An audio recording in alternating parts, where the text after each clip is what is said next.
And here we go with tonight's late night programming. Hello, all you mares and stallions of post-apocalyptia. Hopefully you're settling into your nightly routines of sleeping or raiding or whatever it is you do at these ungoddessly hours. But we're here with you tonight anyway, because I got nothing else to do right now. And it was a good day for me in particular. I recently went on a business trip, actually, and normally normally one of two things happens on business trips. I either get a lot of writing done, all like spread out over the course of the trip, usually with like 2 or 3 peak days, or I get no writing done. And unfortunately, my last business trip was more of the latter, for various reasons, that mostly due to the nature of the class I had to do. But I made up for it because I knew this 3-day weekend was coming up. And so starting at evening nightfall, dusk of last night, I went full marathon writing mode, and I got another section and a half, but almost an hour done of Confessions episode 8. You know how all this works. Well, you technically don't, but it's all like planned out. It's like a gradient of structure, and so I had all of this outline that was sitting there. It was the bones were there. It was just about moving the machine to the next pool in the metaphorical institute, and squeeze on the muscles and dip it in the old sauce, the man sauce, the pone sauce. So we have sections 5 and 6 done of Confessions 8 now, which I am so excited about. So I feel good. So that's the success part of the Success Confess stream. So yeah, so now it's just a late night Cozystream, because I've done enough for right now, so it's time for a break. And yeah, let's see what's going on in the chat. Hello everyone out there. I realize this is probably inopportune hours for almost everyone in America. I'm not sure how many of you stay up late or what you got going on. Hopefully some of our Eurozone friends are just waking up here soon. So in this case, it'll be more of a Saturday morning broadcast that you can enjoy, hopefully. But otherwise, for those of you who are here, hopefully you've had a good couple of weeks. I must say the year has started out a whole lot better for me than last year. Last year, January was I think a lot of my Januaries are like that, where you either have a lot that like keeps going. The holidays are always crazy no matter what, especially for me, where I've got 2 family birthdays in December, as well as Christmas and New Year's and everything else. So December's always crazy, but then January, it's like it's a grab bag. So last year it was crazy, and this year, while I did have the one business trip, everything around that has been mostly chill. I've gotten a lot of stuff done. We finally announced Pillars of Equestria, and I got a ton of writing done since Christmas, which is another godsend, and may or may not be related to finally finishing Pillars of Equestria part 1, of course. Hopefully we'll have the part 2. That's up to the L train ultimately, but hopefully we'll have the part 2 at some point and not have to wait 3 years again. So yeah, hello, Euro friends, come on in, and join the grab a bowl of cereal or beans or whatever it is they have for morning for morning foods in the Greatest Britain. You gotta have a nice full can of horse content ready to consume. This horse is eating beans. I mean, I like beans as much as the next guy too, but some of the arrangements of the, I guess, stereotypical morning English fare don't quite work for me. like English muffins. That's the extent of including that kind of food in my morning routine. Yeah, so yeah, there's really no form or structure to this. This is kind of whatever stream. So if anyone has any idea of what you want to do or talk about or read, we could do that too. That's fine. Mostly it's just breaking up the day. It's just breaking up the time a little bit. So it's going to be a great year. I gotta say, I'm still looking over everything that we have on the way this year. It's like we finally have the big Stable Tech documentary, or we've got a whole surge of Wasteland survival guides in the roster. It's just a matter of topping them off, essentially. So hopefully we'll get back to a semi-regular routine for those again. Confessions 8 and hopefully Confessions 9 by Christmas as well. That would be ideal. We'll see about that. Either way, we are on track for con season. Oh wait, I'm not in the. Let's go back to live chat. See if there's a difference. Con season, we do have submissions for all the major cons. I'm not sure if BronyCon's going to extend. I'm not sure if we actually formally put in for a BronyCon panel. I think even if we did get a panel, I'm not sure if I could make it, and I think that situation is similar for Nettle. So unfortunately, BronyCon's probably not in the cards. But we are currently on track for Everfree and BabsCon again, so that's always great. Galacon 2. I would love to make a Galacon someday. I would love to just visit Germany someday at all. That would be really cool. But currently that's also outside of the roster. So hopefully one day. I don't know. I know if I were somehow in there for that con, we definitely try to do something. We'd at the very least try to organize a meetup for everyone and do all that good stuff. But At least we have it better off than poor Yamas, for James Vermont, stuck all the way at the bottom of the world. It is unfortunate. It's definitely not relatable here in that sense, but I know in the United of States, the West Coast definitely is the, it's the least loved coast. It's the least populated. And so in America, whenever there's like some really big thing, for the most part, it's probably, East Coast region. It's the Baltimore to Boston mega city, or occasionally it's like Midwest, like Texas, like sphere of influence. And, we have a few major cities with Seattle and San Francisco and LA, San Diego, but they're, the really, really big stuff. It's not always here. Yes, hello chat. See, we are building up little by little. See, we need to expand.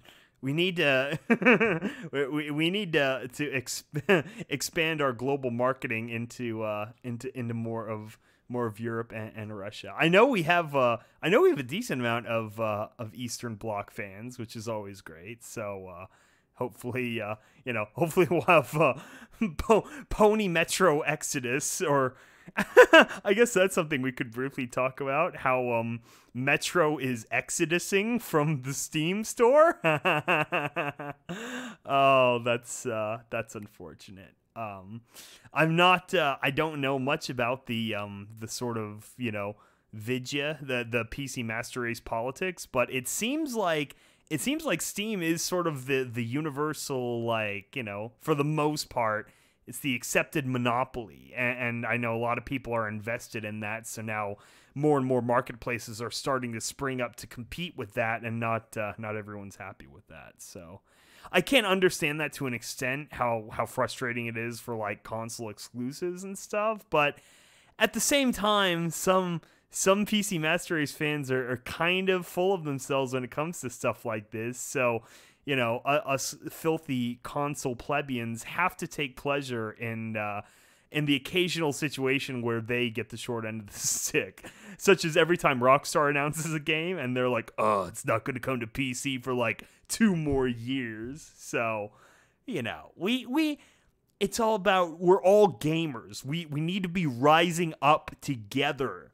But no, instead we're infighting or whatnot.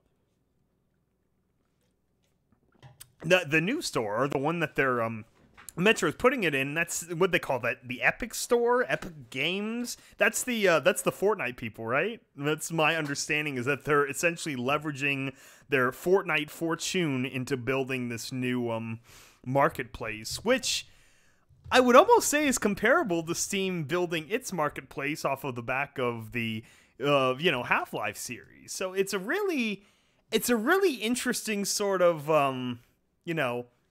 it's like poetry, it rhymes.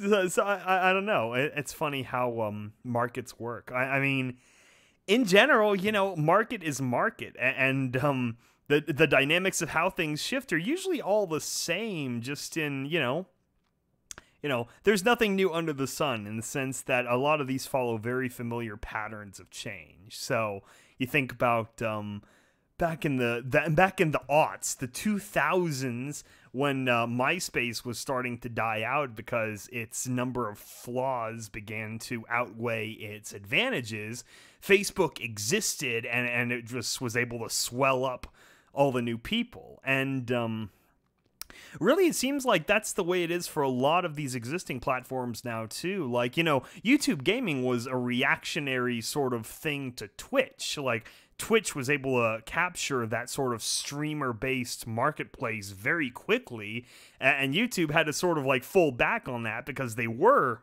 sort of a gaming website destination. They still are, obviously. All the big ones are still there. All the classical, the PewDiePies and the Markipliers and the other people that I don't know. A lot of them are still on YouTube, and they probably stream on both of them simultaneously. But it's interesting how these things change and grow. It was really funny and sad. I saw a meme getting passed around this week of I think it was E3 2000, like the year 2000, and it showed all the console like market on display, and there was the Xbox booth and the PlayStation 2 booth and the GameCube booth, and then the Dreamcast booth right next to the other 3, and it was the same size, and it was all, Sega and all, on display. And now Dreamcast is in the it only exists in people's dreams.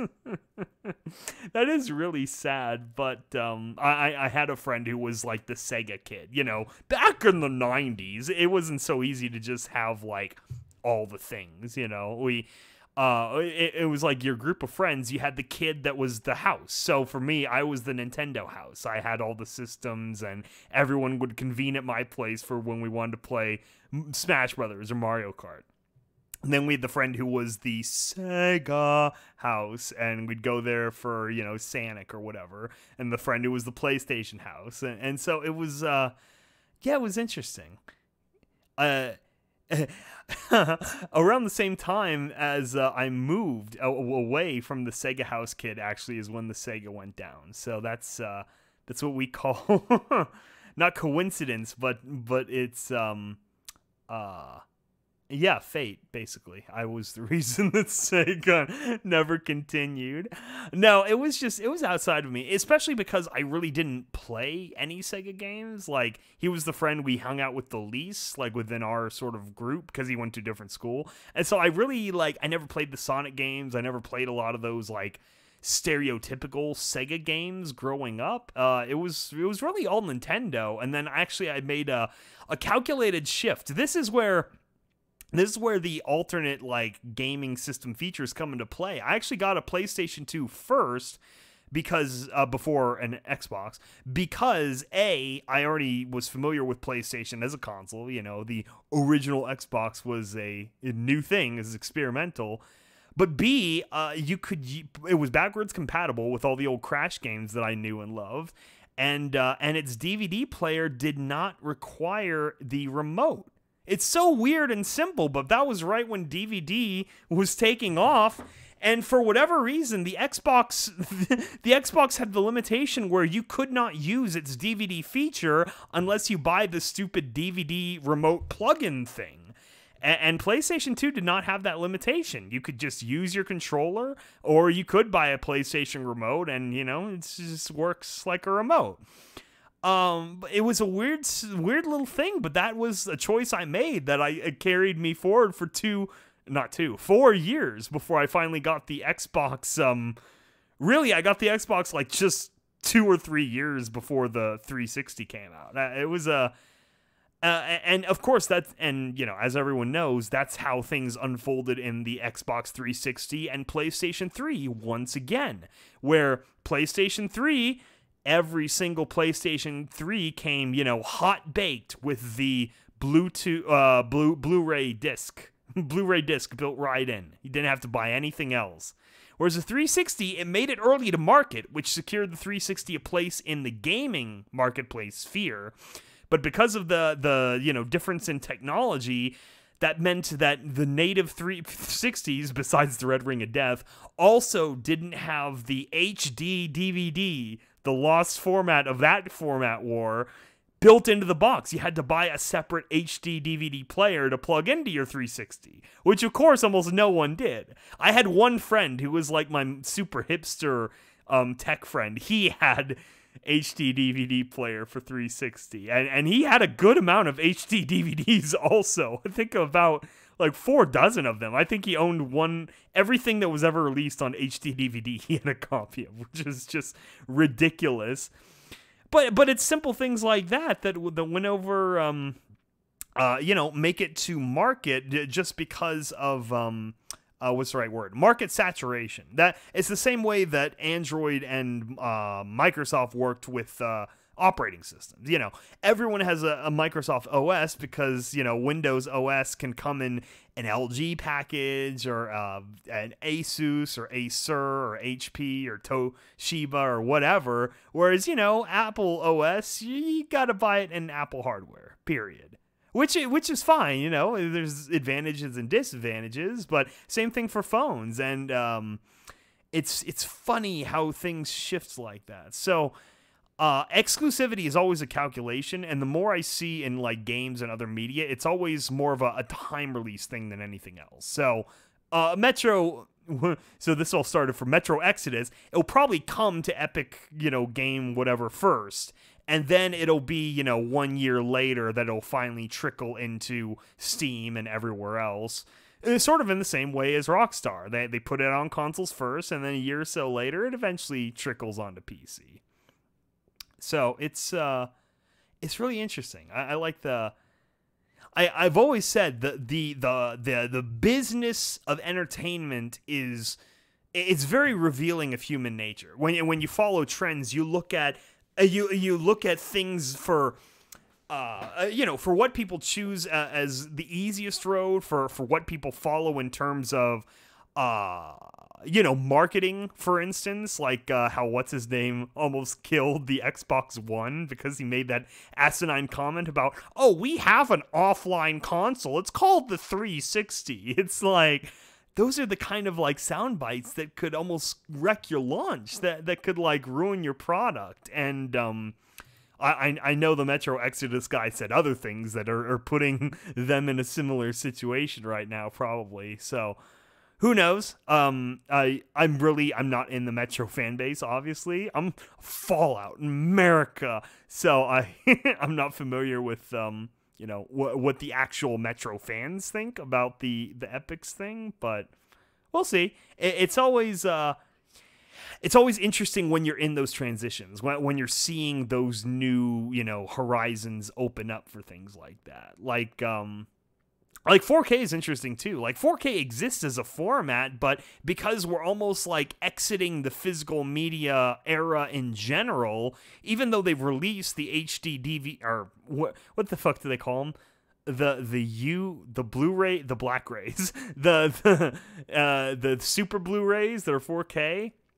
Like those already exist, but very few people have bought them yet. And I think part of it is that a lot of people just don't buy physical media anymore for the most part. I do it when it's something I really care about, when I know I want perfectly crisp quality and I don't want to be dependent on an internet thing either, because as prevalent as internet is in, as we think of it, there's a lot of times when you just might not have it. Like every time I've moved, because I had to move 4 times the last 4 years, you're down on internet for like TV and game console and stuff. It could be up for 2 or 3 weeks. You never know, especially when you're in a region that's Comcast dominated, which fucking sucks. Oh, I should check the chat. What's the chat talking about? I was the Sega house. We had to walk quite a ways to get to the Nintendo house. Yeah, that's right. Yeah, I was actually, I was across the street from our Sega house friend, but, again, because of the different schools thing, we just hung out less than the other ones of us where we had our elementary school group, and then we also, like, the moms were friends. So, we'd have the park, park days, and then, and then of course everyone had, the Pokemans. And so that was another thing with friend 90s friend calculus was, okay, who got red version and who got blue version, and then who would end up getting yellow version for whatever special Pikachu. Everyone reload a new game real quick and give everyone a Pikachu, and then he actually starts his game. Those were the days, man. It doesn't seem like, I really think back, I can't, it's hard even going back in my own relatively short life and thinking how much technology has evolved just in my own experience, but it really has. Like, my brother has a couple of kids, and one of them's just about to talk. She's 3, and then a new baby, and I'm thinking they're going to grow up in a world with such a vastly different baseline of experience with technology and other things and how pervasive things are in their life. It's like, it's crazy to think about like the back in my day effect, but it really, how fast things can change, and you dial back other generations too and how fast those things change. Like, jump back to the World War II generation, not the baby boomers, but like their parents, ignoring the war, even though I know the war is a big thing. But, all of them grew up in the Great Depression, and so they think of things as, poverty and whatever. But you look at their family a generation or two beforehand, and they just have a whole different concept of things. Their parents, born in like the 1870s, are like totally agrarian. Like, the whole concept of industrialism in general was weird. The idea that you would leave your big family farm and go to these compact houses in cities and work in factories, that was a radical idea. And it's just within 2 or 3 generations, and here we are so many years later. I actually think that technology is going to be driving a bit of a bounce back from that now. I think a lot of cities are going to start spreading out more. You really don't need like the hyper concentrated like metropolises like the Tokyos or the New Yorks or the Londons. It's like, as long as you have, the infrastructure of an internet and, plumbing and water and power and whatnot, like, you could really do most modern work pretty effectively, except for modern, like real factory manufacturing type jobs, which we need to bring back again. But until more of those are like propped up around little communities again, for anything that's like digital or word-based or programming, for people who learn to code, whether by choice or by circumstance, it's really like antithetical that you have to then like move into some ant farm, in the middle of a concrete hellscape. I don't know. I guess I've always grown up in sort of every place I've lived for the most part has been on like the edge of an suburban and rural area. So I've never really lived closer than like 25 miles of an actual city, like an actual proper urban center. So, maybe I'm biased. But then again, it's like 25 miles, that's close enough. If you need to go to the city, it's like a quick drive. Who cares? I don't know. That's my truth. That's my experience. That's all I'm saying. Samuel Pierce in the chat. Can we do some pony fanfic readings tonight? Yoda, okay, if you have a fic to recommend, absolutely. If you have a link, you could just drop in the chat and we'll check it out and see what we're talking about. Oh yeah, what is HarmonyCon? Where is HarmonyCon going on right now? Is that the one that's in Texas or whatever? I'm assuming so, because this would be the time to have conventions in Texas when, the soul crushing humidity hasn't built up yet. My business trip was actually in the Phoenix area, which was great. This is like the perfect time of year for Phoenix, Arizona. And Phoenix is a nice city too. Like, we were in sort of the greater downtown around the airport, the Sky Harbor Airport, which is so funny. It's like Sky Harbor, that's just another name for airport, these are all like hand-me-down terms from from the days of like boats and stuff. Not that boats are gone, but you get what I'm saying. So it's like, very easily, instead of all these, places where there's landing strips and like planes and stuff, they could have all been called Sky Harbors. And then it would be the opposite, where it would be the Phoenix Airport Sky Harbor rather than the Sky Harbor Airport. Sky Harbor, there's probably a Skybolt pun in there too, but I can't think of one right now. Anyway, I just thought that was funny. But the whole area around the airport is really nice too. There's the Scottsdale, like, old town that's like the Old West settlement town. And then there's the Tempe, which is like the really fancy kind of like what's the right word? Gentrified? I don't think it's technically gentrified, but there is a lot of money. It's really nice. Like, they built out the infrastructure and the highways and the big Salt River and everything. It's really nice. Yeah, Dallas, HarmonyCon Dallas. See, Dallas is okay at this time of year. For this very small window of time between December and probably March, Dallas is fine. It's every other time of year where everything down there is a horrible fiery hellscape or a horrible watery hellscape in terms of absolute humidity, which I just I couldn't tolerate it. Even when I technically lived in the South, in Virginia, it's right on the edge of that humidity and then the Northwest and sort of that upper New England, like, coastal weather, which I do like. That's nice weather. But I don't know. It's just coming from California, man. I like the dry heat, If I were to move south, it'd be to find, whoever the Mr. New Vegas ends up being, if that's going to be fucking Elon Musk or something, and live in his good graces and see if I can hop in my own cryopod.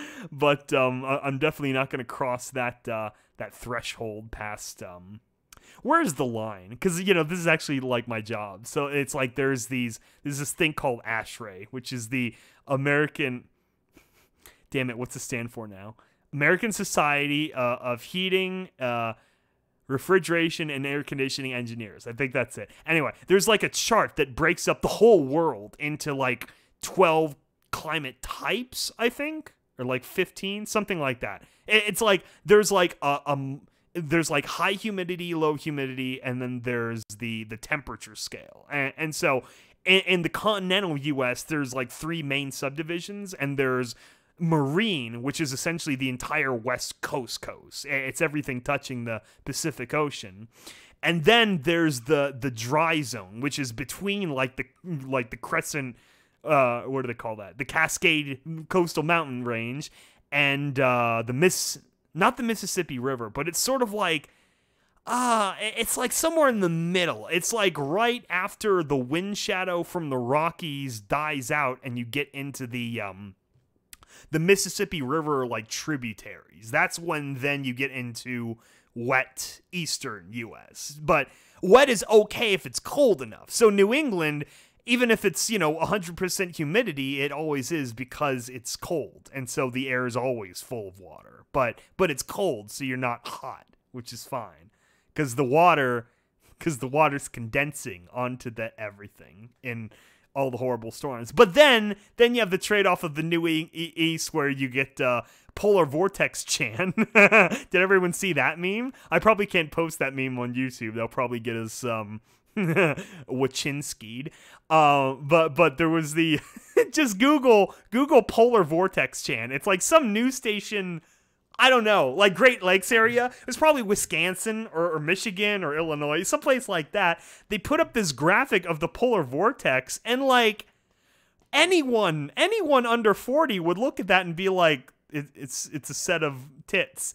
It's like a set of like purple tits in like a halter top or something. And especially they put 2 low pressure system signs, a red circle with an L on them, like at the nipple marks. It was so blatant and obvious that, like, the guy doing the graphics was drawing this, and maybe the weather system actually followed that pattern, but it's, he was having fun with that. And so then immediately a bunch of artists took advantage of that and filled out the rest of Polar Vortex Chan, and she's a very nice lady, bringing icy death to everyone in the Great Lakes area. Oh my God! What? What is this? It's been linked in the chat. Fire alarm at Harmony Con.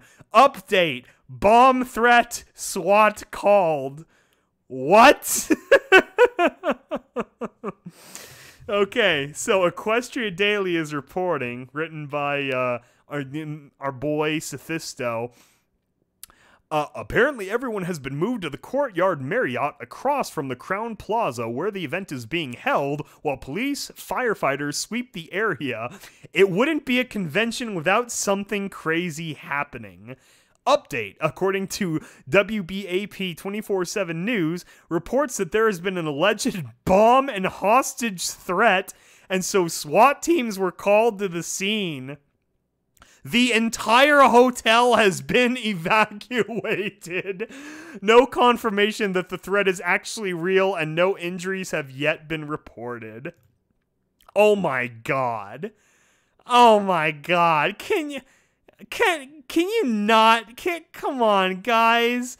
Come on. Do you want another rainforest where you go, a convention happens at a hotel and they cause so many problems that the hotel completely bans them from ever doing conventions again? Because having a whole hotel of people being evacuated because of, we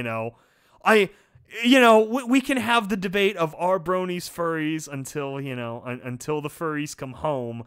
But they're going to look at them like furries. They're going to look at them as those internet weird people. And this is just going to piss them off. This is just going to make them not like you. Like, maybe it was a hater. Maybe it was someone calling in who wanted to,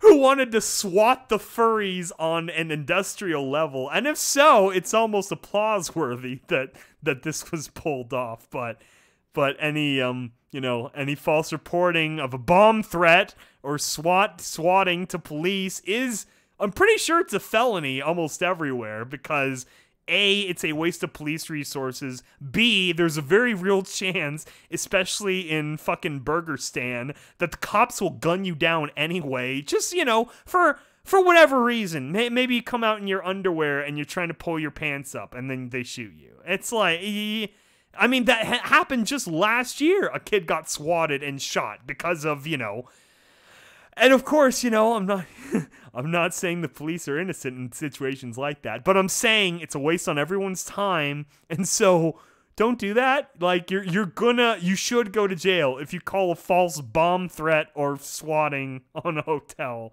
Don't do that. Everyone in the Twitter comments too. Please, sir, I just want to go back to my hotel room. Bruh. Yeah, this is a very bruh moment. Standing out there in the parking lot while a bunch of fucking special weapons and tactics guys charging in and breach and clear every single floor of the hotel. Because that's what they probably have to do. The SWAT has to go every single level, probably check every single room, the screaming and doing the little back and forth with the door, SWAT, open up! SWAT, open up! And then they pound on the door, and then they kick it in or something. They probably have a hotel card. But still, it's like, do you know how long that probably takes? 300 hotel rooms or something? Oh my god.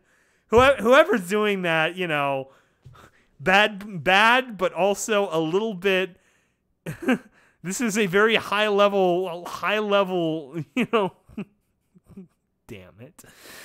Okay, so we hope everyone in HarmonyCon's okay. So hopefully, obviously we hope none of that was real. I mean, it's bad if it's a false threat, but it would be much worse if it were a real threat. So hopefully everyone's fine at HarmonyCon and can get back to festivities later. I imagine this was in the middle of the music thing too, right? Like they were just starting whatever their music set was for the Friday night, and then all this shit happened. That sucks.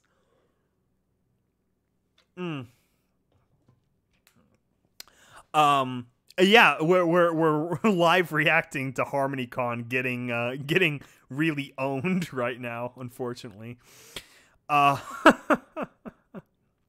Oh my gosh.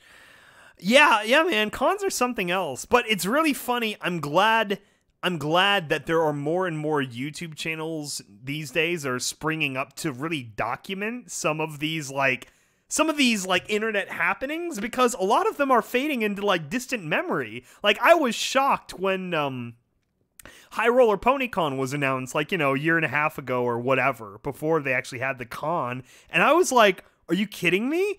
After Unicon?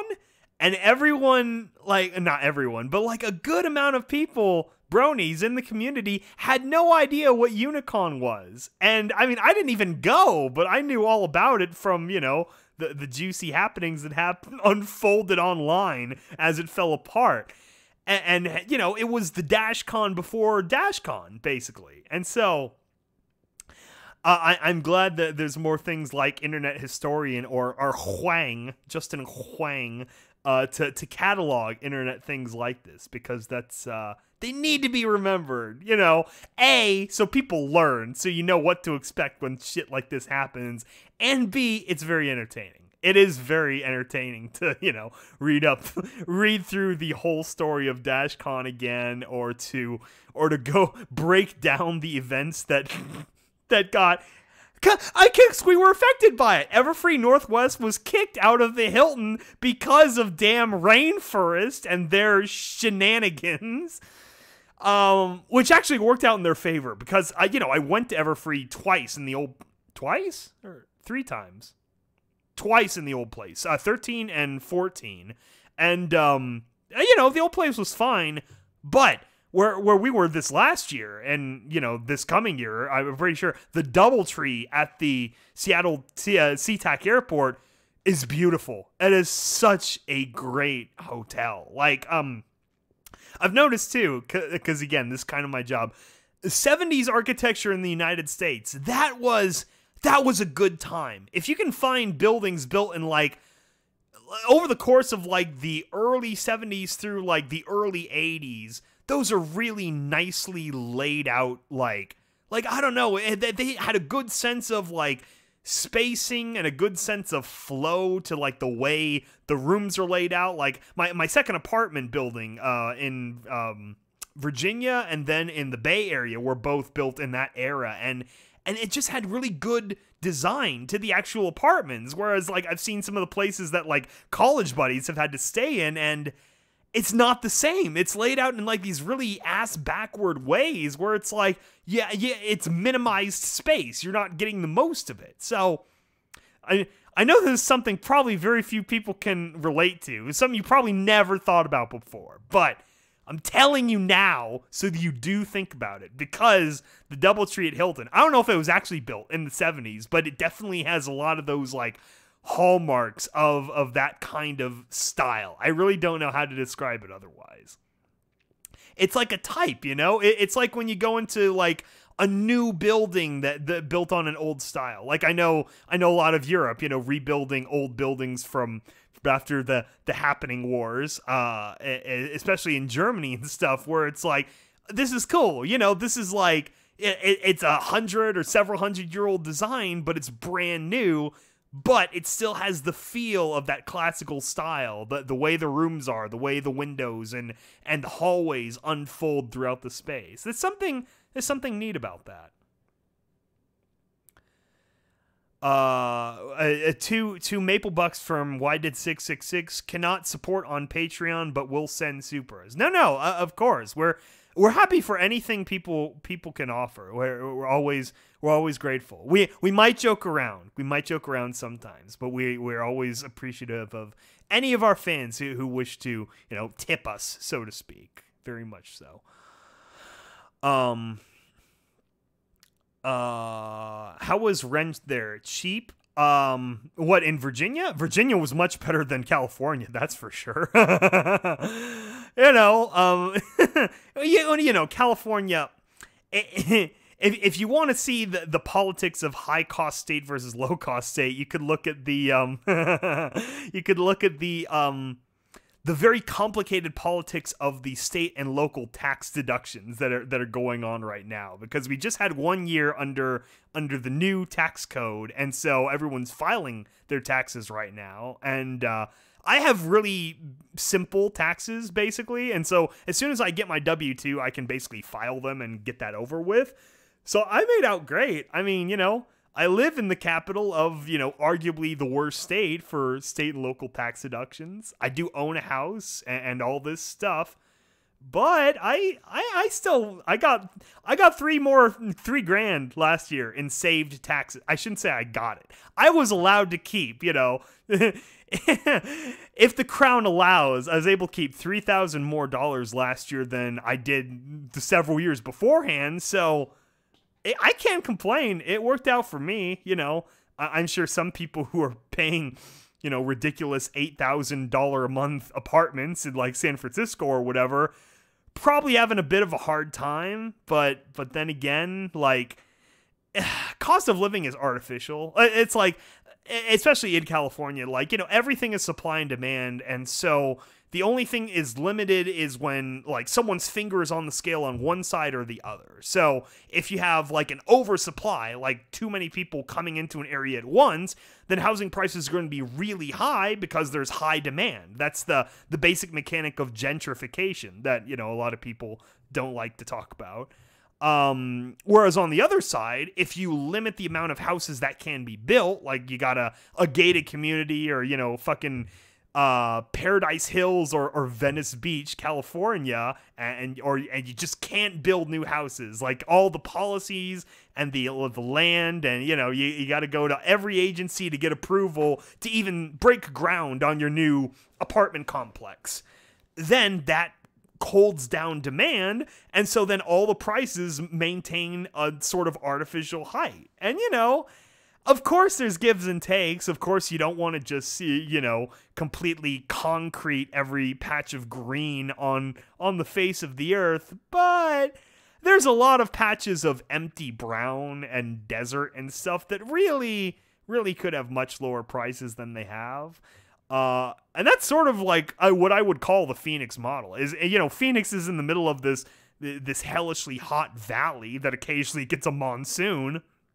But with modern refrigeration, people just keep expanding. The sprawl just keeps growing. But unlike LA, where the sprawl is very poorly calculated and they didn't build good roads, so you can't really get around, Phoenix is pretty well laid out, and like you can get where you want to go without nightmarish traffic for the most part. So that's all I'm saying is California is overpriced, but it's interesting living in the capital, the Sacramento region, the general metropolitan area. I'm actually more to the southeast, but whatever.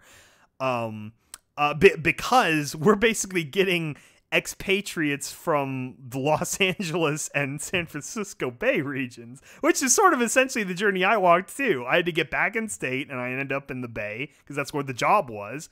But then, as soon as I could find an equal job, but in a non-horrifically high housing prices, and where I come from, where I know people here and stuff, that's perfect. So yeah, it's something else. It's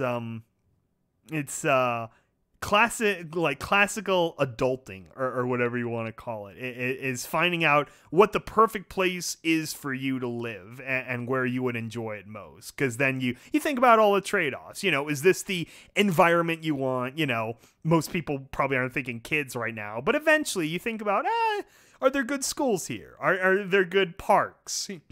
Maybe you really don't want to own a car, so then you look for high density of public transportation, things like that. It's all in the calculation. But yeah, so my answer is, I guess, rent in Sacramento is bad compared to most of America, but there are places in California where it's not that bad. Like when you get to the the various boonies, like up in the hills closer to like Modoc County and stuff, those are pretty remote, and you have to get on like some really back roads to get there, even from highways. And so those are pretty comparable. Maybe not Midwestern per se, because you still have state income taxes and whatnot, but it's a lot more livable than the major cities. So it's all part of the calculation. Yeah, so, anyway, what were we talking about before all this? Harmony, so HarmonyCon got swatted. That sucks. I do feel bad, Con getting interrupted. I have a similar story, similar-ish to this, where, my senior prom was, a hell of a time where, so, what was it? Was it someone pulled the fire alarm, or the fire alarm got tripped somehow? Oh, I remember what it was. The main elevators, we had our senior prom at this big, like, sort of ballroom, like, multi-tiered ballroom downtown, where there was a second floor that was, whatchamacallit? It's like it was an atrium. So you had the big dancing floor on the bottom, and then the second floor had a very wide, fuck, what would you call it? Like big hallways along the side of the walls. God damn it, I can't think it all tonight. Balcony. Had a large balcony circling the atrium. Anyway, so a lot of people were like sort of dancing, hanging out in the smaller areas on the upper balcony as well. And for whatever reason, the staircases were closed. I forget why. I think it was because it was like the stairs were in another part of the building. And so it was just, and that part of the building was locked for the weekend. And so it was just these two elevators that actually went up to the balcony. And then those elevators went down and they tripped the fire alarm, but like the elevators were non-functioning. And so we were, cause me and my date, my girlfriend at the time, we were up on that balcony area and just kind of like stunned at that this actually happened. We were like, oh my gosh, we're really stuck up here, aren't we? And one of my best friend in high school, he was more upset. He was very perturbed that they were stuck up there, and he was brooding a little bit. And his date didn't care, of course, but they yeah, we were basically stranded up there for like an hour while we waited for the fire department to get the elevators working again. It was so weird. I really never thought back about that, but that was a giant like fire hazard. That there was no actual like stairwell egress from where we were. I'm sure they've had to change something since then. But yeah, so that was my senior prom. It was a fun prom too. It was the theme was masquerade, but it was like we had just done a big sort of Phantom of the Opera tribute in choir. That was where I really started doing music. Bringing it back around. Skybolt choir music creative classes in high school, and so we had a lot of Phantom of the Opera related productions that year, which is what got me into it too. So of course we have the senior prom themed that, but it was nice. It wasn't too much, we had like a quintet of strings, like what was it? The cello, violin, probably a viola, the bigger one, a harp, and then maybe it was 2 violins. Anyway, it was like a quintet of strings. There might have been a flute or something. And they did a few covers of Phantom of the Opera songs, but it wasn't too much. They had like other waltzes and other various like, very nice high class music. And so we had a good time. Everyone was dancing and having a good time, yeah. That was a fun prom, and we all had masks, so we actually looked like we were some Ultra Lux White Glove Society motherfuckers. We did have gloves too. We had like the tailed tuxedos and everything. It was a very fun time. God, I gotta dig up those pictures. Anyway, are there any other con antics people wanted to talk about, or any other news happenings going on? Let me look at see if anything else Equestria Daily was talking about. I'll point out too, if any of you are interested in Pillars of Equestria production, I guess the L Train is going to be doing a stream tomorrow-ish or later tonight, depending on your part of the world. Check out his channel. Anyway, he's going to be doing a production live stream where he's going to be recording some guitar parts for various songs of the opera. So that's going to be fun. So go check that out if you're interested. Yeah. So it's been cool.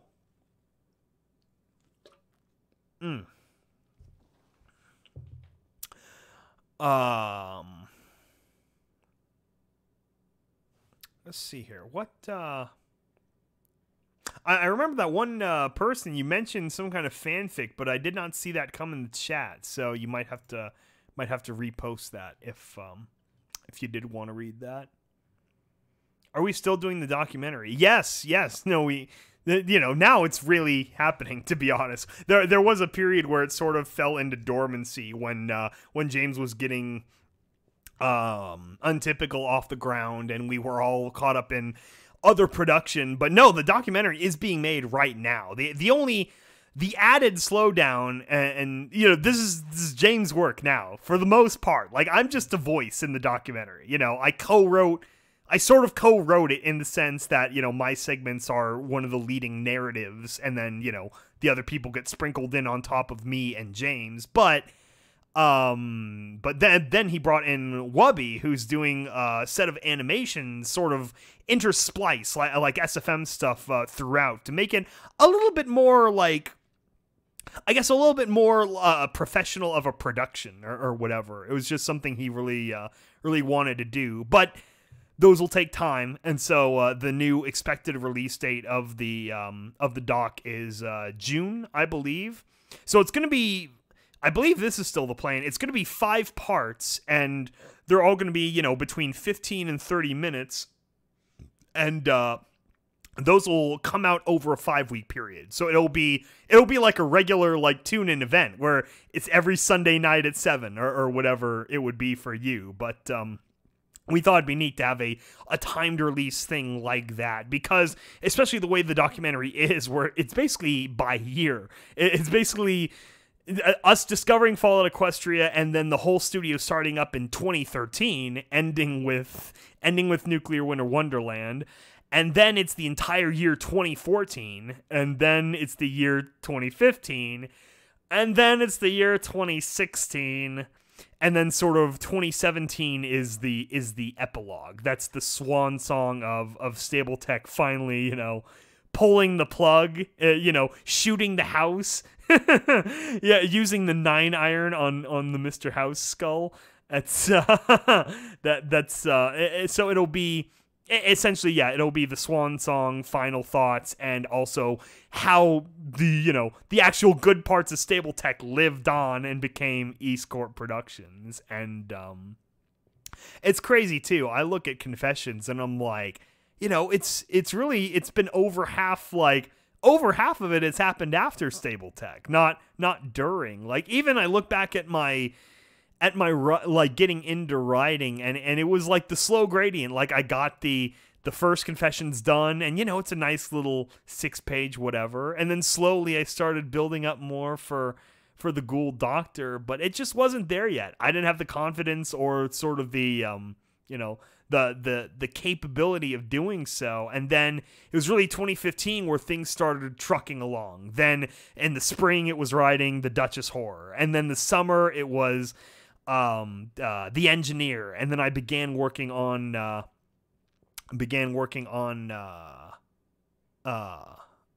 Ranger.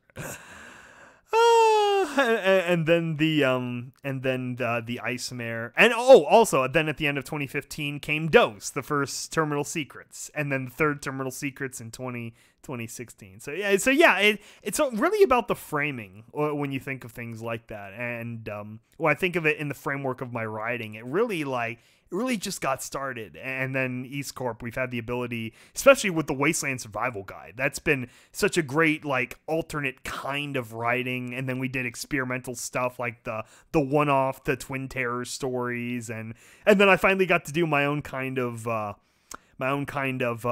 Raven style poem, which was really fun. That was something I'd wanted to do for years, and I think I link it in there where the idea ultimately comes from that recording of Sir Christopher Walken reading The Raven in his scary voice, which is really great. So yes, the documentary is coming out. I swear to God, I'm pressing James on that. It might be unfortunate where it's like all of our big releases might happen concurrently. I think Terminal Secrets, the still intended plan is somewhere in March. We're hoping somewhere in March, and then it'll probably be then the documentary start off in early June or whatever. And I'm hoping more than anything, I'm trying to get Confessions 8 done and released by June or July. And so then those two will kind of happen next to each other. We will see. And also Wasteland Survival Guides. Like I said, Needle's going through a move right now. She should be settled in the next couple of weeks and continue recording, and hopefully we'll have, obviously we'll present one for each of the cons and hopefully have the video out of them right away too. So we're trying, we're really trying, but this is still a hobby, obviously. Are you going to be doing more singing in Pillars, or are you focusing on lyrics mainly? That you'll have to ask the L Train about. I'm not in charge of casting. I did audition for a couple of Pillars parts, so to speak. There's only really one possibility right now, but I don't actually know if I'm going to be that character or not. So who knows? Your guess is as good as mine. I'd like to. I think I would be good for it. There's another character I thought I would be good for too, but he sort of took the character in a different direction than I wanted to. So it's fine. It's whatever. It's not, it's not really my thing. I've obviously the L Train's 80% of the production, and then I like to think I'm a good 10, and then everyone else, the mixing and the singers and stuff are, they collectively make up the other 10% of the creativity in the production. I don't know. Maybe I shouldn't try to quantify it like that, but it's how it feels.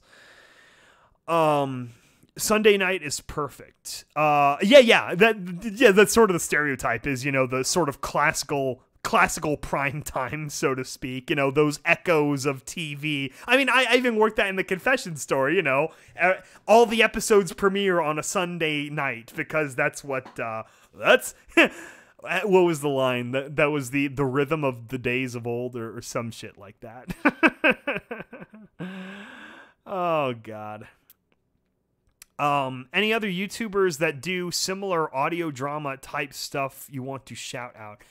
To be honest, I really, I really don't know a lot of other, like, I know James, he really follows a lot of these sort of like audiobook drama podcasts and stuff. I'm actually not too familiar. Like, for me, I was big on the SCPs for the last like year and a half when I discovered them. I didn't discover the SCPs until like halfway through 2017.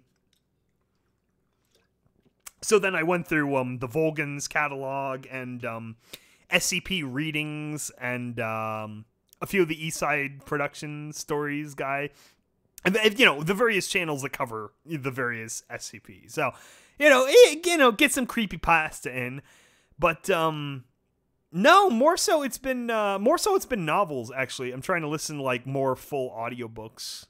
Really, there's a couple I just go back to also, especially when I'm trying to get inspiration. Like, I'll go through Michael Crichton's Prey again, or Jurassic Park, or various other things to sort of get me in a certain kind of writing mood. Same with music playlists, where I'm like, like priming the generator. You're like, okay, you need to write this kind of emotion scene, so you load up that playlist, and I listen to that on the whole work day, and then by the time I get home, I'm like, okay, ready to go. So that's the plan. Any plans on going to BabsCon this year? I mean, yeah, that's the highest likelihood is that we'll be at BabsCon, because that's going to be so close for us anyway. It's going to be, both Needle and I living within 100 miles of it. So we'll probably, be able to drive down. I've already looked ahead, and I should be able to get the time off of work and everything. And then, really it just comes down to that they give us a panel. And BabsCon should. I mean, we've had a panel the last 2 years. I expect them to. So that shouldn't be a big deal.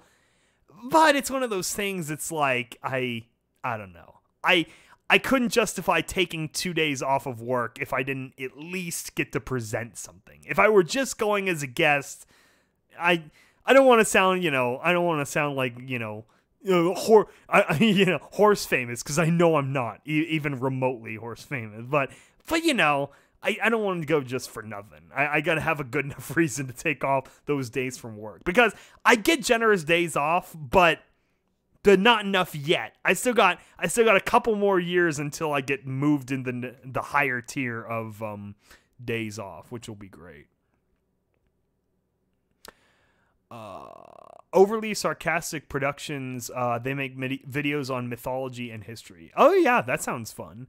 Yeah, YouTube is a grab bag, which is always what was great about it. Like, I stumbled on this guy, what is his name? I shouldn't just say something if I'll get it wrong. But anyway, he does a lot of Game of Thrones lore videos, and he recently did one called I think it's called the Game of Thrones on the Eastern Continent or whatever, but it's sort of just a whole like cover of the various mythology of Game of Thrones and all the other cities and creatures and parts of the world, and it's very interesting. I've been watching his videos, especially the last couple of months, to get ready for the final season here. Final season! Which is so crazy, because Game of Thrones is another show I discovered because of Pony, because season 1 ended and I saw someone made like a PMV or a mashup or something, and I'm like, what's Game of Thrones? And I went and bought the season 1, was it 1 and 2 or just 1? I think it was just 1 DVD of season 1. And I watched that, and it was right before season 2 aired. I think it was similar to Pony in that vein. And then I just, kept following Game of Thrones ever since then. I've actually got to go through and watch, probably all of those again at some point. But it's tricky. Like, you feel like you're wasting time if you're just sitting there and watching something sometimes. Like, I don't know. I'm always like, I feel like I'm being productive, even though I know I'm not, like, screwing around on Facebook or Twitter, but at least, like, I tell myself then I'm getting informed of, like, the goings-on of the day or whatever, so then if someone talks about, like, I don't know, you get the idea, but, like, yeah, but I do definitely have all those on Blu-ray, because, you want to make sure they keep making stuff like that, and if you don't have an HBO subscription, the only way you can watch the things is by Blu-ray. and so I buy them on Blu-ray. They get their money eventually.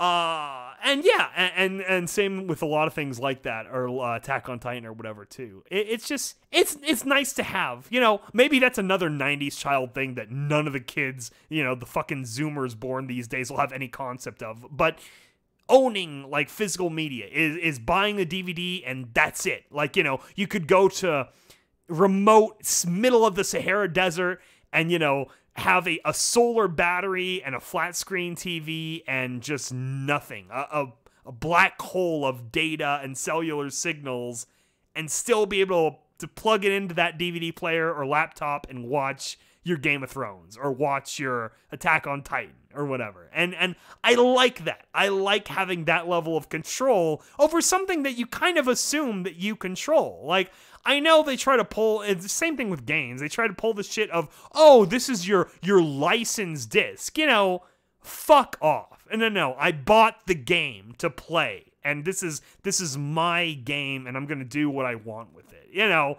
we're not like reselling it or putting on some, like, I don't know. It's not like you're running a thing through like a Matter copier and then selling off, you know, other versions of the game. I know that's the complication in the digital realm, and they're approaching it in all the wrong ways.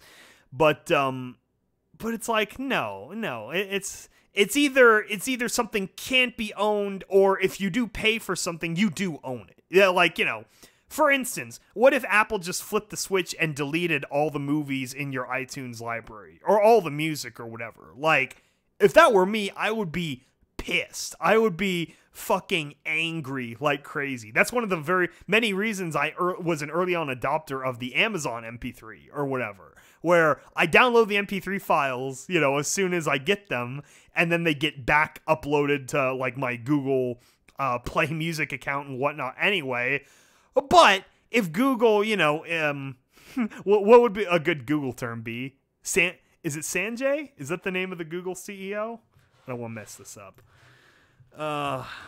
Or Alphabet. Alphabet CEO.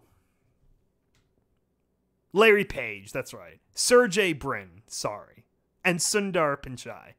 We'll stick with Larry Page. If Larry Page and Larry Page and Tim Cook just decided to, like, you know, DP everyone's digital media libraries, like, you know, you would be really pissed. And so the ability to just, like, you know, plug your hard drive into some other laptop or computer, copy over the MP3 files, and you got everything good to go.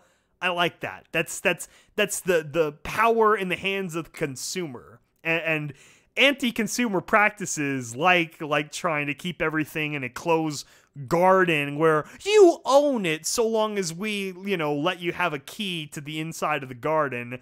That's horse shit. You know, that's like, it's not going to last either. That's the reason why piracy became a thing.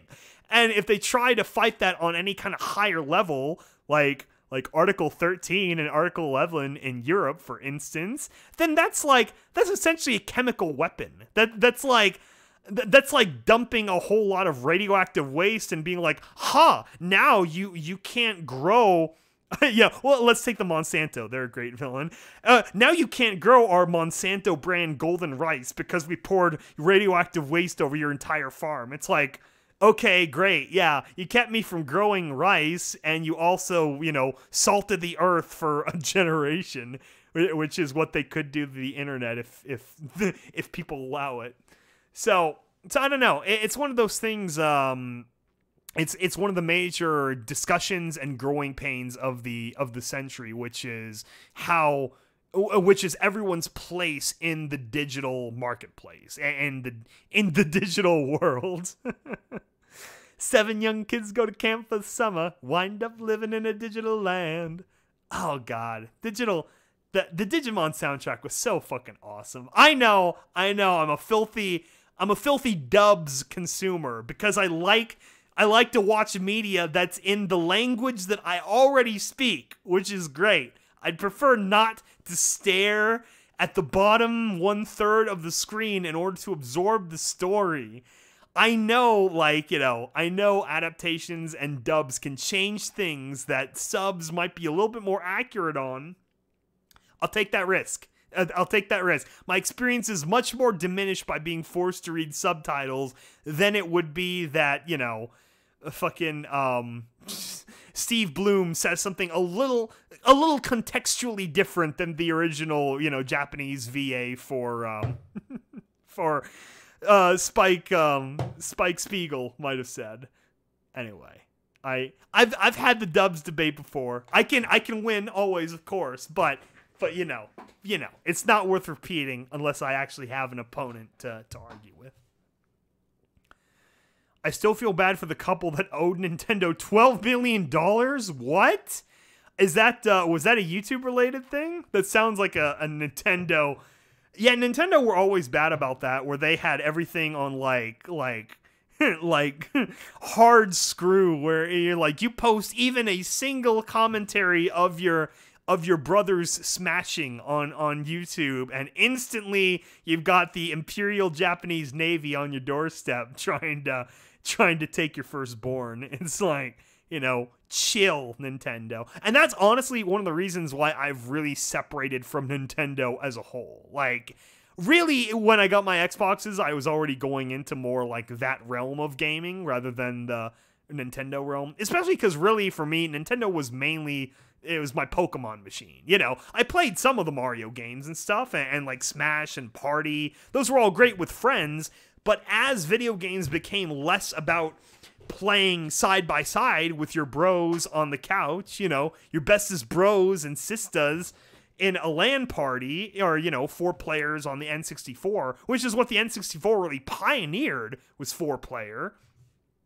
Once that started becoming less the focus of video gaming, then I stopped caring about Nintendo stuff. And yeah, I don't know. I know some people keep coming back for the 4 properties, and they do seem to keep evolving. You know, they're always innovating different kinds of games and different approaches, and, you know, like Zelda keeps going back and forth from being this like chibi little like Animal Crossing looking creature to being an actual human, which is really funny. I'm sorry, Link, not Zelda. Well, I mean, it's both, but Link. Anyway, but I never understood that.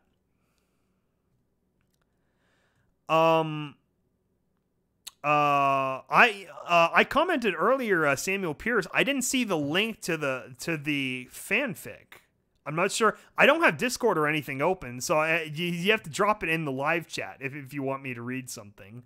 Having Discord or Skype open, I think it slows down the bitrate of the stream. I think having too many things like that open at once is what causes those occasional half-hour downages. So I'm not monitoring the Discord, like, whatever, if you dropped it there. It was a couple who owned 2 of the biggest emulator ROM sites. Oh, no. Yeah, emulators and ROMs, that's a whole nother discussion in the great internet piracy wars. Yeah, I don't know. I mean, it's really about what hill do you want to die on. And so, like, you think back to, like, LimeWire, or the RIAA, the Recording Industry Association of America, that sued a little girl for, like, what, $12 million because she was singing some song, or, like, some song was playing in the background of a video of her just, like, playing, and it wasn't like they put the song on the clip, you know, like the MP3 is background music. It was just something playing in the background while this girl did something adorable or whatever. And the RIAA like sued the family because the video went viral, and so of course they wanted their chunk of the change, thinking that their song playing in the background was the essential part of that video, or some shit like that. But honestly, the whole,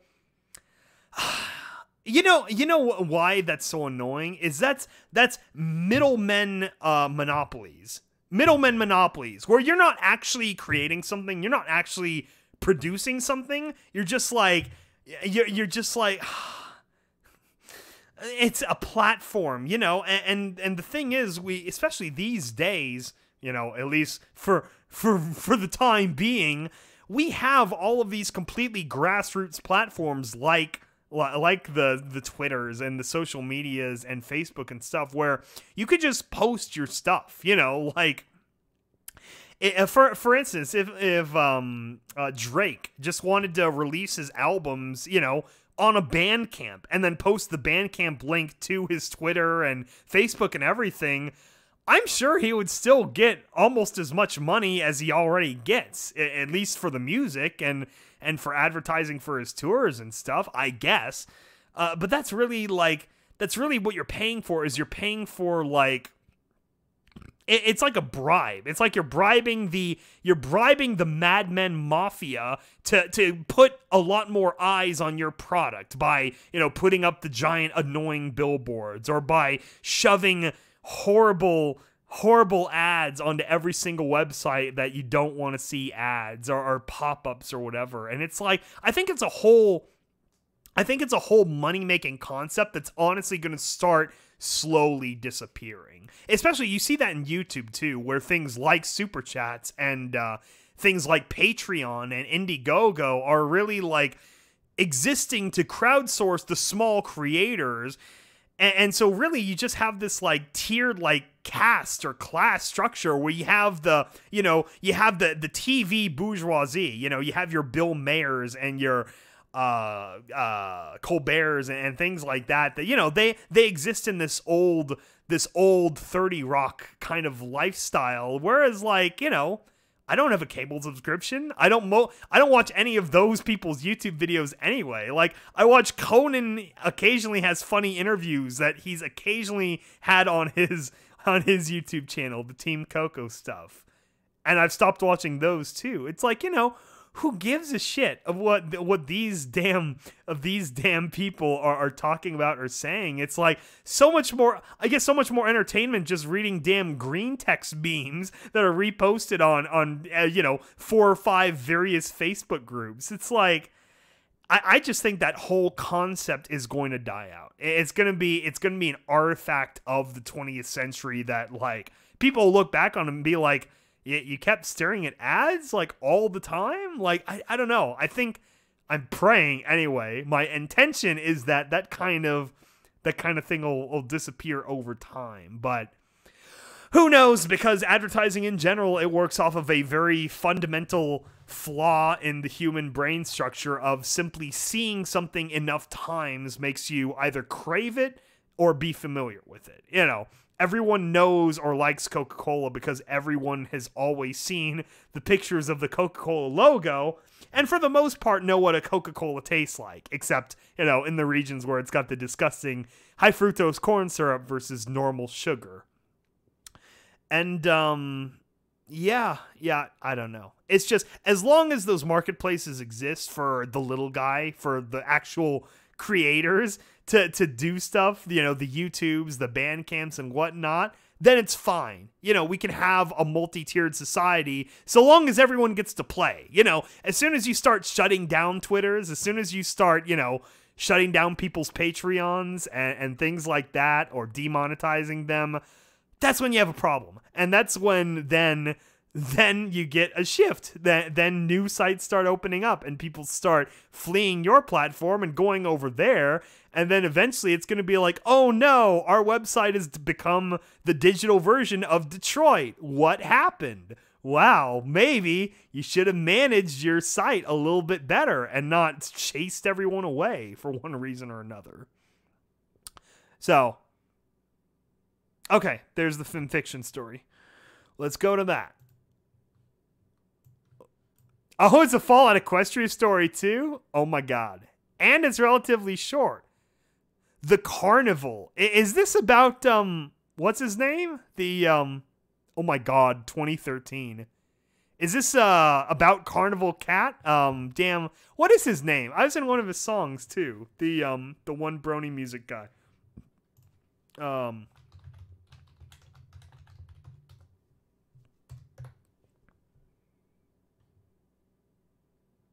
Sand Yosayef. Is that about one of his characters? Maybe not, but that just made me think of that. I'm jumping over there real quick. I was in the there it is. I was in the Mother Changeling song. I'm one of the changelings in the choir in the back. Just FYI, in case you're interested. Am I still listed here? I am. Yay! for whom I've lost track of what they did. Skyvault. I think I technically did one of the baritone parts or whatever. That's what I've been rated as anyways, as a baritone. Okay, anyway. Yeah, this is short. I can read this real quick. This is an entry for a Fallout Equestria Group 300 short fit competition. Damn. 2013. Oh, if only I'd gone into it sooner. I could have submitted the X-Raider for that. Okay, let me go fill up my water and we'll do this. Give me 1 second.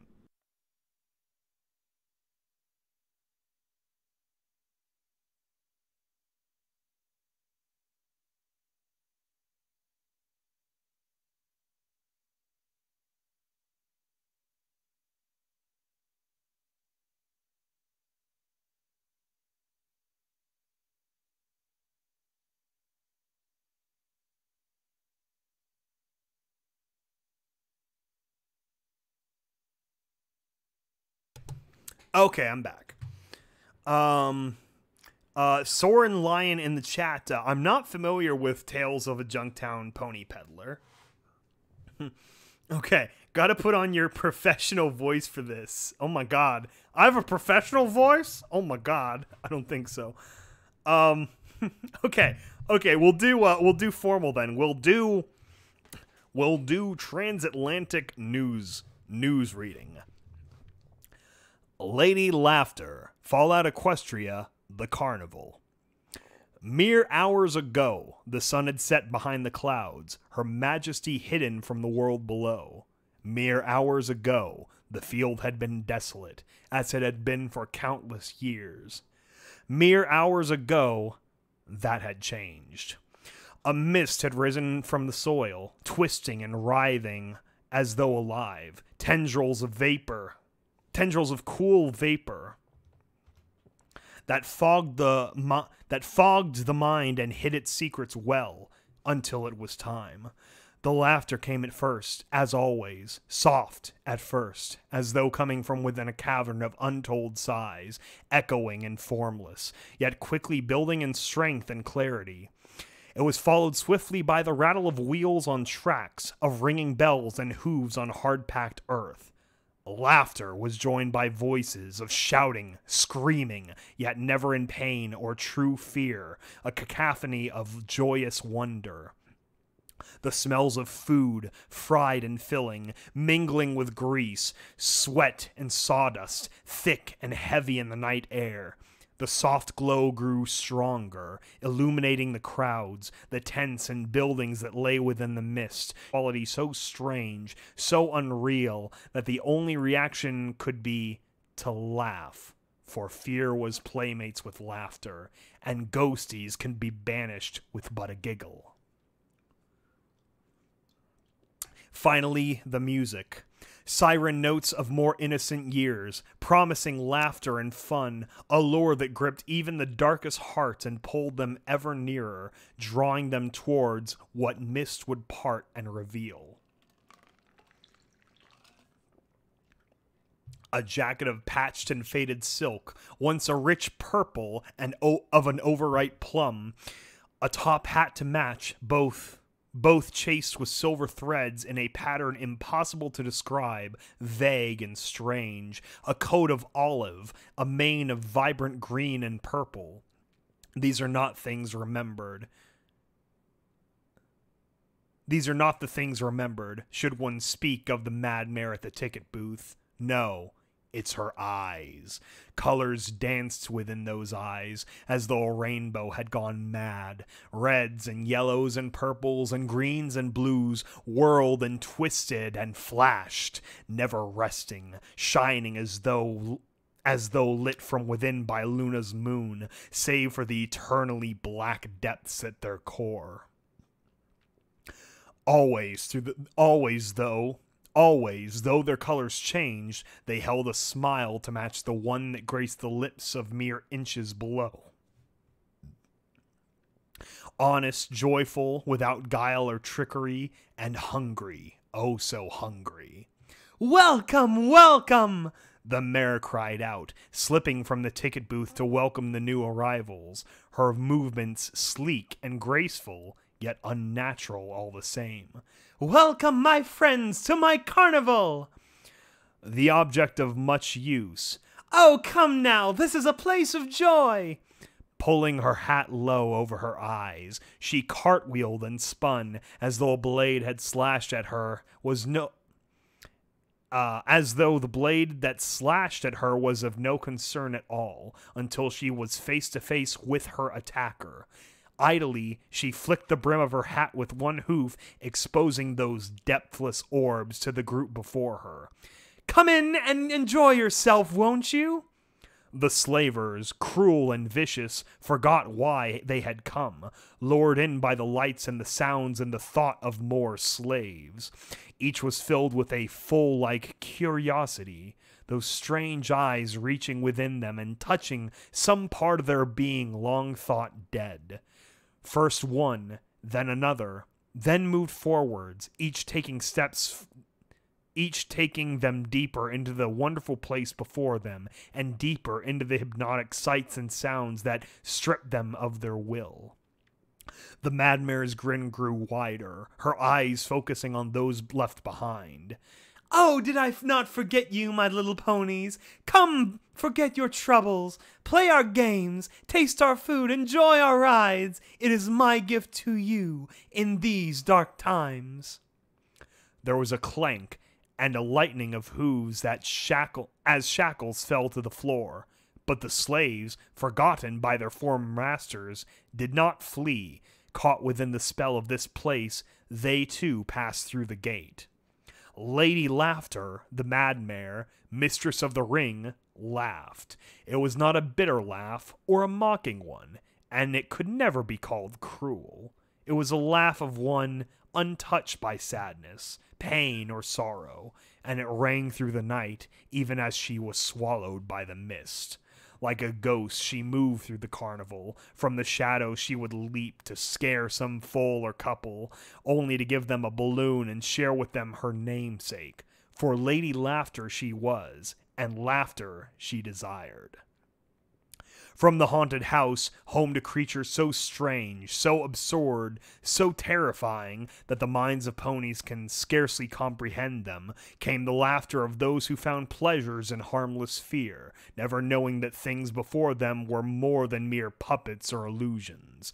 From the rides, the laughter of those who enjoyed the thrill, the roller coaster, hurling along the tracks so old, of rusted steel and rotted wood, the spinning teacup so large a half-dozen ponies could fit within, their hooves working the wheel in the middle to spin the contraption ever faster.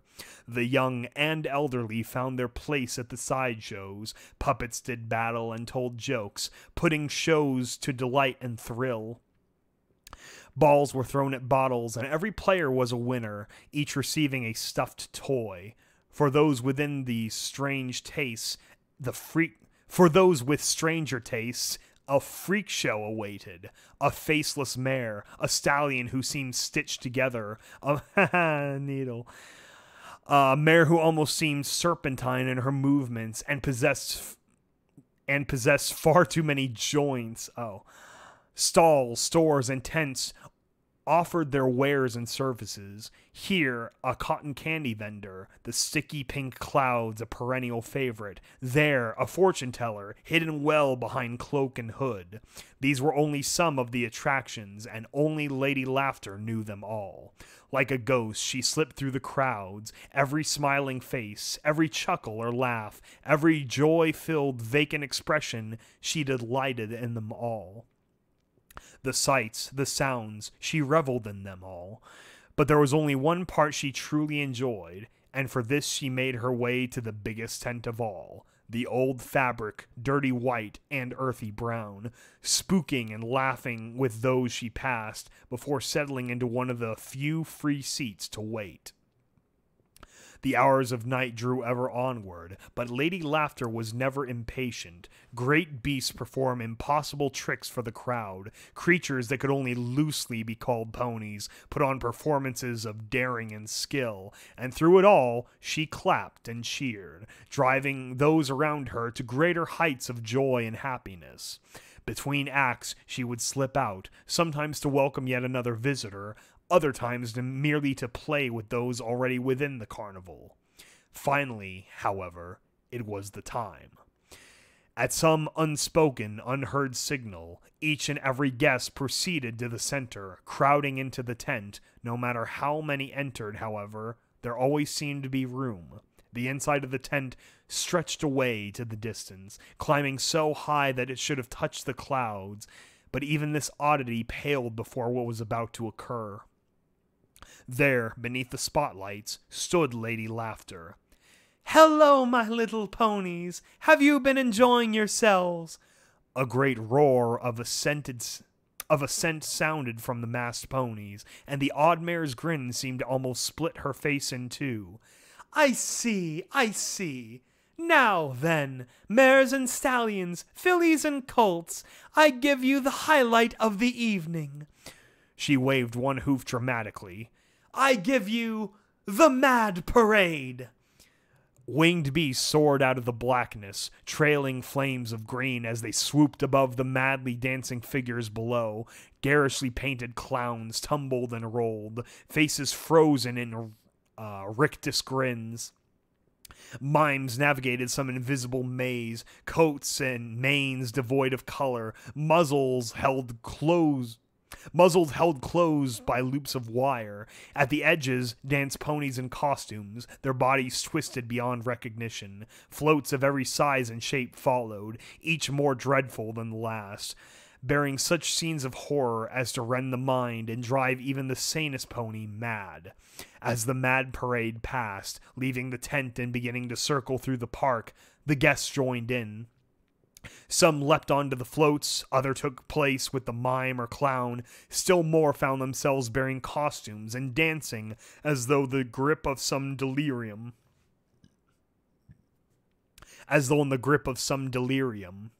Through it all, as the maelstrom of madness wound its way through her park, Lady Laughter shivered with delight. Pleasure, fear, madness, it didn't matter. Only the laughter. The parade passed by her as she sat beside a cotton candy stand, savoring the sweetness of the sugar and that coppery taste that came with her favorite way of getting such a rich color to it. Probably shouldn't be eating that much copper. The heavy metal poisoning kind of causes the whole Mad Hatter effect. Just saying. That could be what's going on here.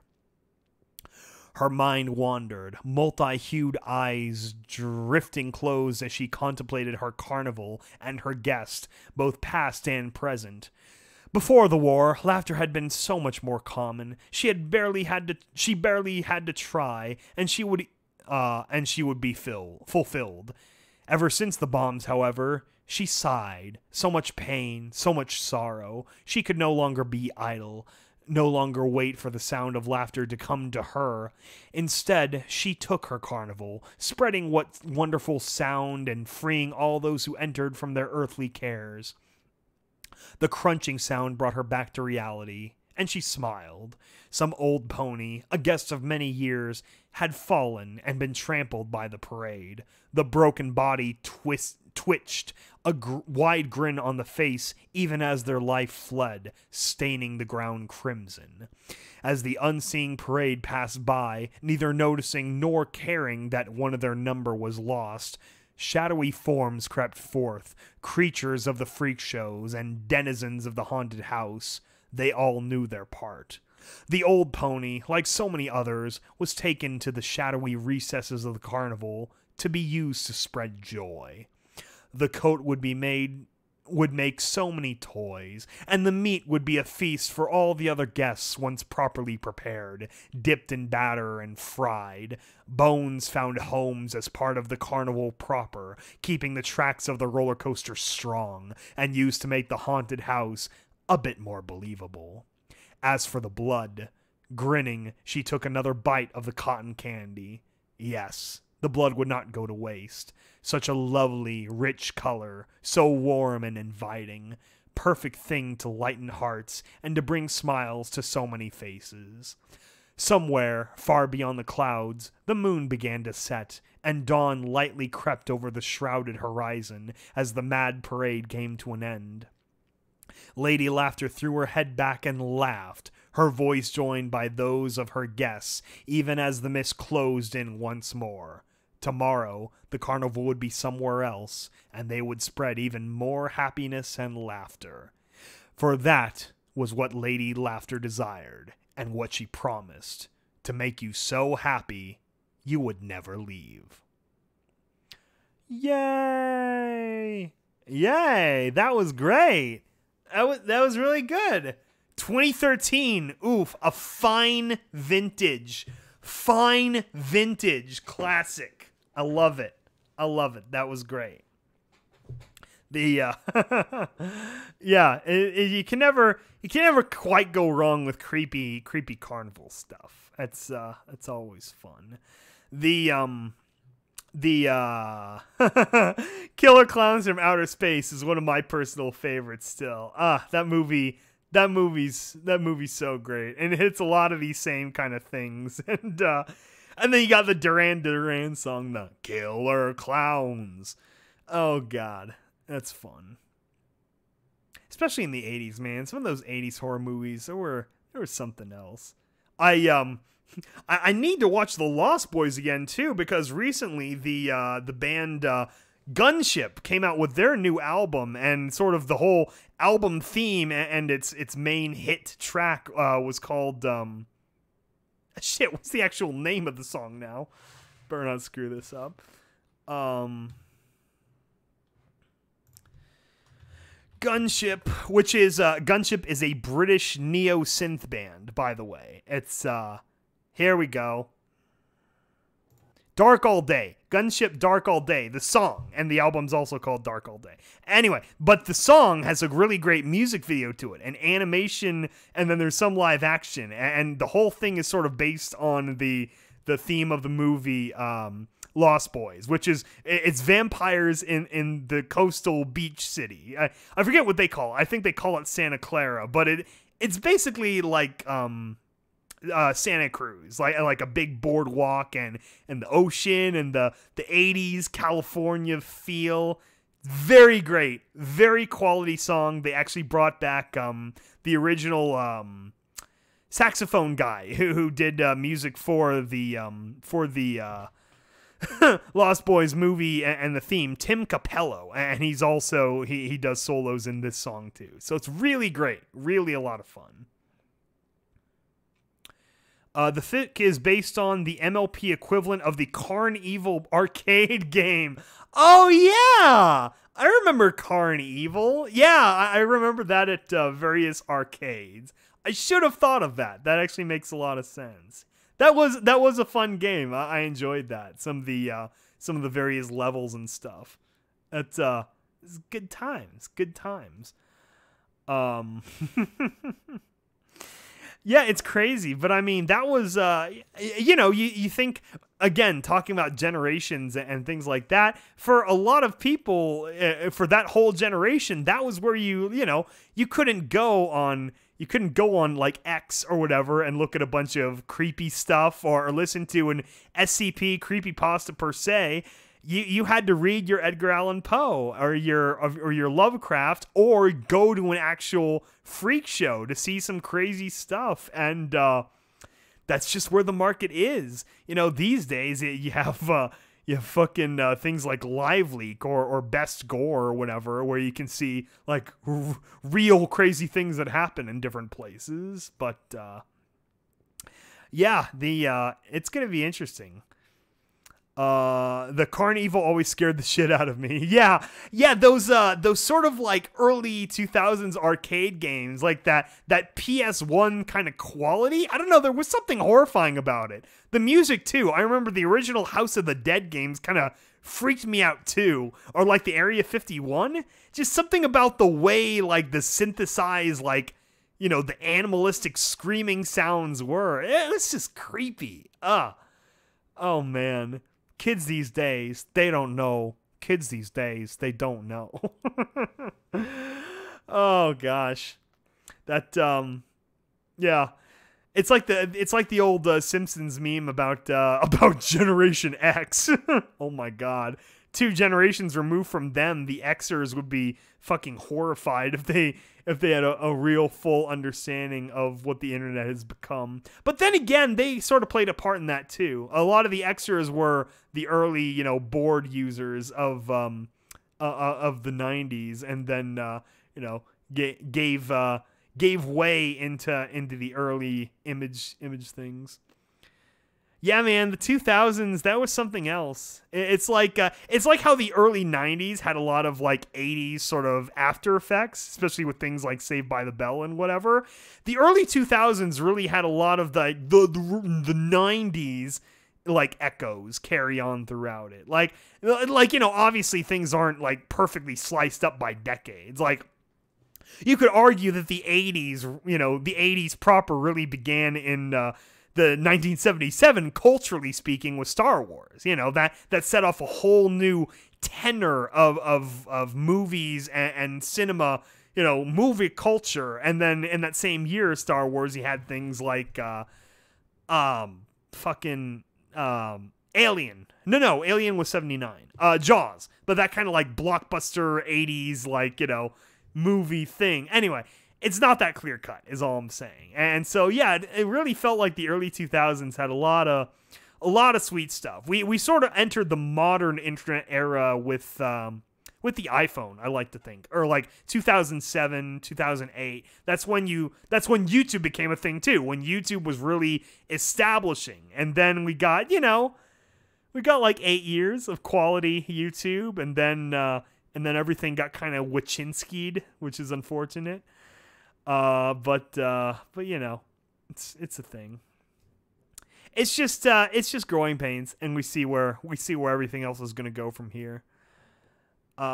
Which is exciting. I kind of, I don't know. I like seeing the growth, like from chaos comes creation. Yeah, chaos is where people start building fucking ladders and little fingering their way into brand new markets and brand new opportunities and things a lot of people wouldn't even have thought of. Like the whole battle royale, for instance. Like, I would have never thought that out of nowhere, things like fucking PUBG and Fortnite would completely revolutionize like that kind of casual gaming. Like, I feel so separated from the modern gaming scene, I don't even try anymore, really. I haven't been a gamer for so long, really. Even in like high school, I was like, Halo was my game. And then now it's Fallout, because Halo's kind of fallen off. But it's like, yeah, man, it's crazy. Like, the people, who buy even 1 or 2 games a year, I'm like, I could imagine like that kind of free time, for one thing. Oh my gosh. I know I waste whatever. Well, I guess you don't necessarily waste free time, but it's like, when I do have free time I want to put towards something, I really do try to do something creative. I've got my musics and my writings and things like that. But yeah, but then when I just want to veg like today, go back to New Vegas, baby, doing shit for Mr. House. That's always fun. The stream makes me feel old. I know. Maybe that's kind of what I've been feeling too. It's like I'm on the other side of the 20s now, which kind of sucks. But what are the kids these days like? How do I relate to the youth? Man, I don't even fucking know. Like, I remember the first time I heard about like Instagram like models being a thing. I was like, I never had an Instagram, so I was like, what? And it's like, yeah, no, there's this whole culture of people that just watch like or follow like, Instagram models and stuff. And they've got like 10 million subscribers, seeing them doing different things. And, they happen to be wearing one specific brand of lingerie or whatever. And so they get millions of dollars in advertising from that company or whatever it is. And it's just whole cultures. Like, really, the internet's so big now that everyone can have their own completely unique experience. And that is a good thing for the most part. But, yeah, it's crazy how much everything has grown so wide, so thick. So we can all have our own little walled gardens. Like here, we're within the little small section of the internet for nuclear themed horses. I mean, really, like, for someone who doesn't even understand, like, what fan fiction is in general, let alone bronies or whatever, trying to describe Fallout Equestria, that was actually something I had to think really hard about when we were putting together the script, so to speak, for Fall of God damn it, for the Great Experiment, Stable Tech documentary. You know, we started out with what are all the questions that James and I could answer that, like, you know, are sort of our narrative experiences, and then the questions we'd ask everyone else. And I was like, you know, we really should have a primer to make this, like, as accessible as we can. And so I was thinking, like, how the hell do we explain this to, like, sort of your average viewer? Like, obviously it's going to be for an audience that mostly knows, like, this kind of side of the internet, but, like, I really had to think, like, how do I describe, like, what is Fallout Equestria, and why is this relevant, and why did this become a thing when it came out, you know, in relation to New Vegas and the new Fallout games and stuff like that. It took me some time. I really, like, went through a few drafts considering, like, how do we open this? So I'm pretty happy with how it ended up, though. So I think people like that in the part one, the 2013 and introduction section of the documentary.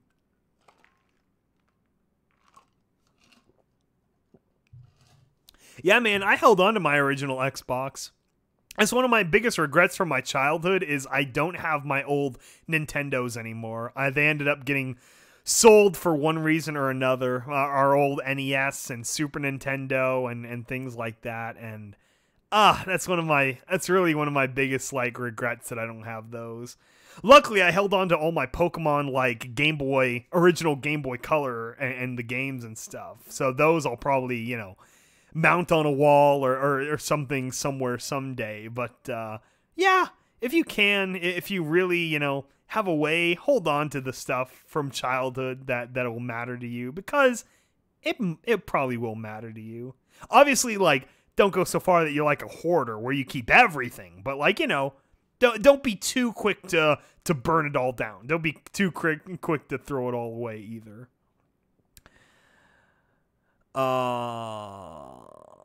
Wow, it's almost 1 o'clock. Damn. Locally, anyway. I can't imagine what time it is elsewhere. Yeah, well, this has been kind of fun.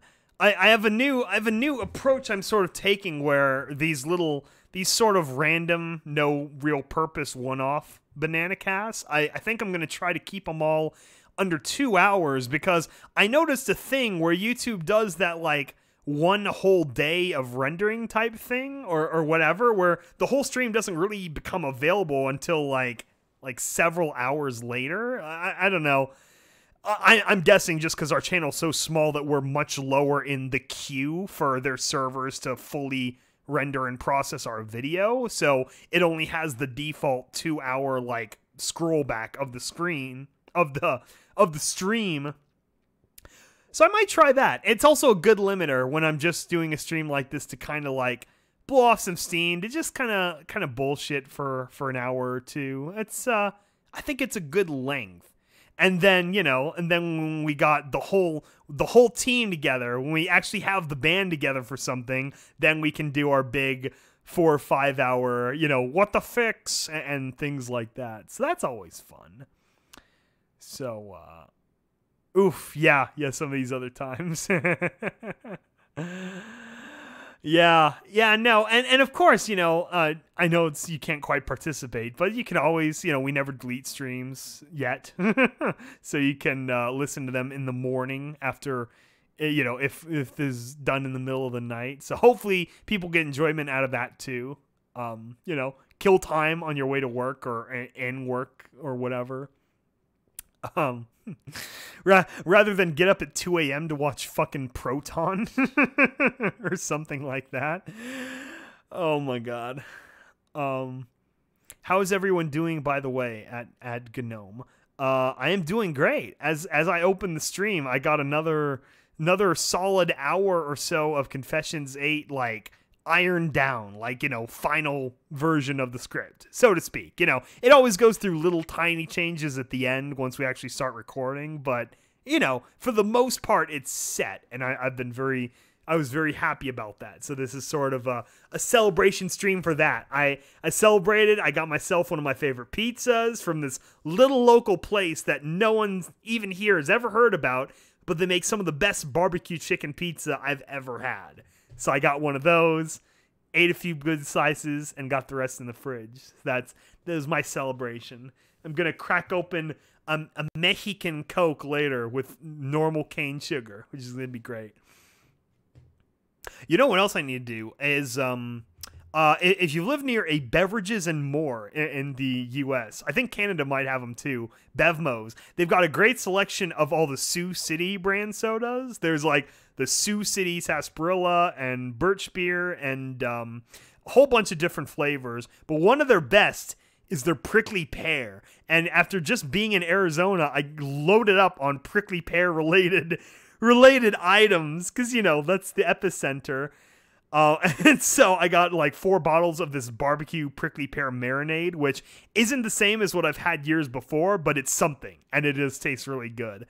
I got some prickly pear fucking lip balm because my lips always get super chapped in the winter when it's cold and dry outside. Oh man. Prickly pears. Anyway, what I'm saying is Sioux City makes a good prickly pear soda. You got to try it if you can get it shipped to you wherever you live. Really good, nice sweet taste. It has that same sort of tart purple flavor.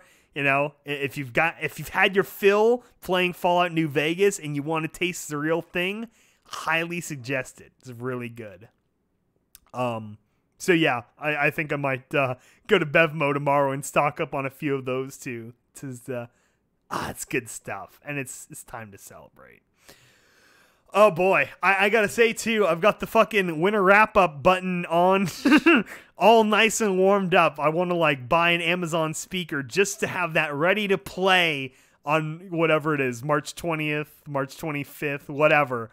I'm so ready for winter to be over. I'm so damn sick of the cold and the we've had scattered rain, which is good, but I'm sick of the cold. Bring on the 60 degree, 70 degree weather already, or like, you know, 20s for our rest of the world listeners. Low 20s, you know, between 18 and 20. That's key. That's quality centigrade habitability, in my opinion.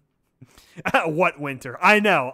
All things are relative when we're talking about this California, but it's still more cold than I would prefer. I'm not living in a freezing Minnesota hellscape, but this is still more cold than I would prefer.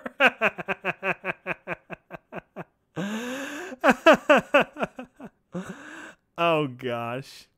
It's funny, I would actually probably enjoy that more when it's more of a full winter, because then at least you get like the full winter experience like I had in like Virginia or whatever. Whereas here it's just like, it's sort of a normal day, but it's just like kind of muggy gray and shitty cold. It's not like frozen cold where then you can wear a really nice big like, you know, leather coat or trench coat or whatever and feel comfortable outdoors.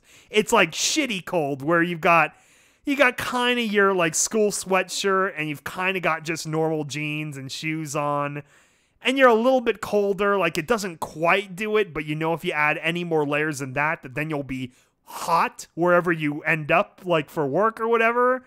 So it's just you never find a good mix. It's like, it's shitty cold. Oh, Indiana, yeah, you're anywhere around the Great Lakes is getting fucking weighed down by polar vortex Chan's frothing frosty double L's.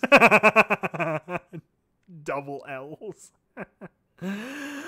Oh, you gotta Google that. It's so great. I love how everything in the world now becomes some anime character Chan. Your Ebola Chans and your fucking Vivians and your Polar Vortex Chans. It's so great. And it's so great to see the entire world through the lens of anime big-eyed characters, highly sexualized characters. Oh, what a fucking ride, man. It's see, this is something I feel like we're gonna have to describe to people. You know, in 20 years when all memes are banned on the internet worldwide, because ICANN is no longer owned by the United States, thanks Obama.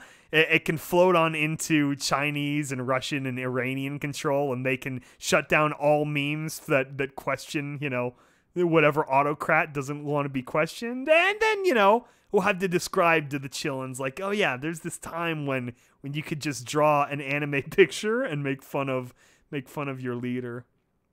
It's good times. I'm moving to Good Springs. Good Springs is a real place. Like, most of the town is what it looks like. There's a Good Springs general store and a little bar and everything.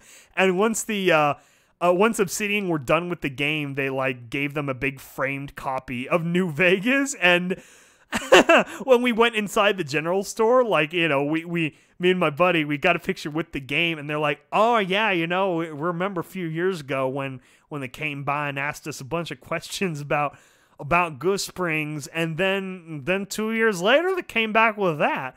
And to be honest, I haven't even played the game or whatever. You know, they're like kind of older people. It's kind of a historical, you know, little location.